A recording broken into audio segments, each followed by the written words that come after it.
mai I pōtiki rua ki te toka a Taiau. Rere iho ki ngā tukemata o ka hungunu. Ngā reo irirangi o Tairawhiti. For all of your local stories, there's nowhere better than right here on Kapu Tairawhiti, your weekly work of art brought to you by Turanga FM, Radio Ngāti Porou and Radio Kahungunu. I tēnei wiki, whakakotahi ai ētahi ringatoi no ngā kura kaupapa Māori e toru o te wāhi nei. Ki raro I tētahi kaupapa kotahi e kia nei ko Taiau-Taiao ki Toihoukura. We'll have more on that kaupapa soon, but first, anei ngā tai pito pito o te wā.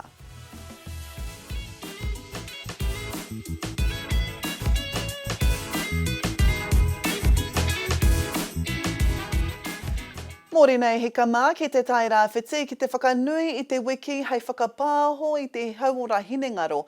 E whakatūri ana tētahi kaupapa kore utu ki te ākau o tokomaru hei te mane e tū mai nei.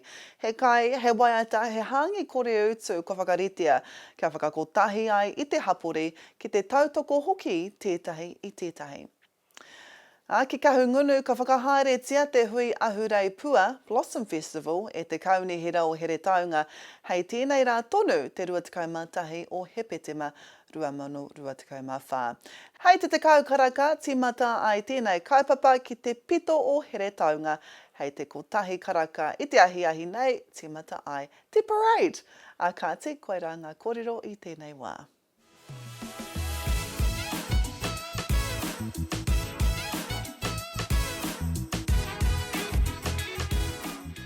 Nō tēnei wiki tonu, whakaturia ai tētahi kaupapa toi ki Toihoukura e kia nei ko Taiau-Taiao. He kaupapa tēnei I whakakotahi ai I ngā ringatoi o ngā kura kaupapa Māori e toru o te wāhi nei, ko Hawaiki Hōu me Horouta Wānanga tēra, ko taku kura o mua ko Te Waiu o Ngāti Porou no Ruatoria.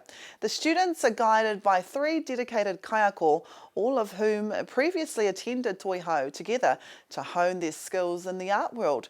They have returned under the same roof to showcase their student art pieces, creating a beautiful full circle moment. During my visit, I had the opportunity to speak with several of the artists and kayako.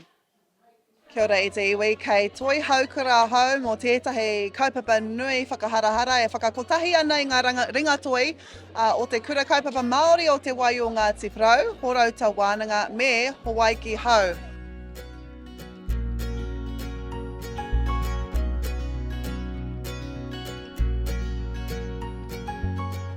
Te nuingo e nei mahi I whakahua ai te whakaaro nei te timatanga o te tau.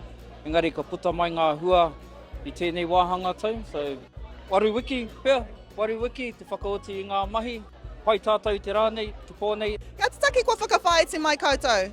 Katoa, I raro e te maru kotahi? Ko hoki mātou, ki roto I ngā kura kaupapa Māori, ki te whāngai hei wā mātou pūkega ki ngā tamariki ki te reanga e tipu tonu mai ana. Tōna wā, ka noho hoki rātou hei kaiako ki roto I ngā kura. Tiaki te reo, tiaki ngā mahi toi. Ko te āhua tuku tohu he whai, e aki taku pāpā, he murira, ko te whai tō tātou kai tiaki. Koe nei whakaahuru nei I tō mātou nei ao, o mātou nei whakapapa, o mātou nei hitori. Reira, tēnā koe. Kei konei a o mai o Waititi, kia ora. Kia ora. Ko koe te kai toi o tēnei mahi toi ātāhua. Whakamārama mai te tikanga o tō mahi toi? Ko te tikanga saki mai toi, ko te ingoa nei ko te ahua Tangaroa. Hie nei koe nei ngā ways meki o Tangaroa me ngā momo āhuatanga e heipu ana I ngā iti wānei. Ngā te roa ki te whakaoti I tēnei mahi? Ruara. Ruara! Oh my gosh, it's absolutely beautiful. And we've just seen that it's sold. How much was it? Over. Oh, I would have paid double. It was beautiful. So you just bought this art piece that I actually wanted. Oh. Is there a reason why you bought it? Oh, when we came in and we were watching the kids at the beginning, and I was like scanning straight away, and then boom. He rau, he whiako nui tēnei. He rite tēnei āhua o Toihoukura, pēnei ngā āhua o ngā wānanga, pēnei te rāwhioro.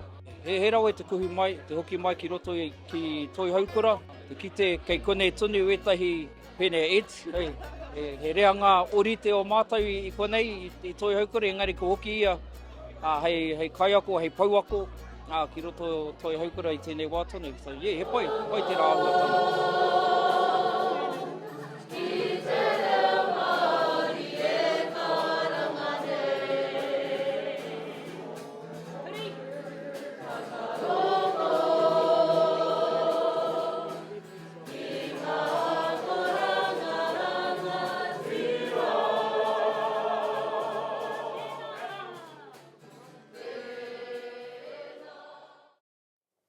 Ka tahi te kaupapa hiranga ko tēra. I missed out on all my favourite toi because I was too busy working. Hopefully they have another kaupapa like that soon. That's us for today. Come back apōpō tomorrow. We have a story from Ngāti Kahungunu. But until then, e te ti, e te tā.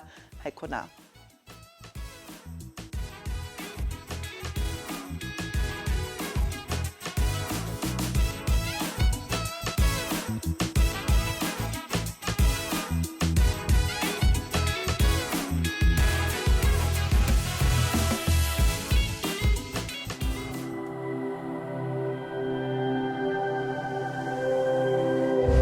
Ko te reo, te take.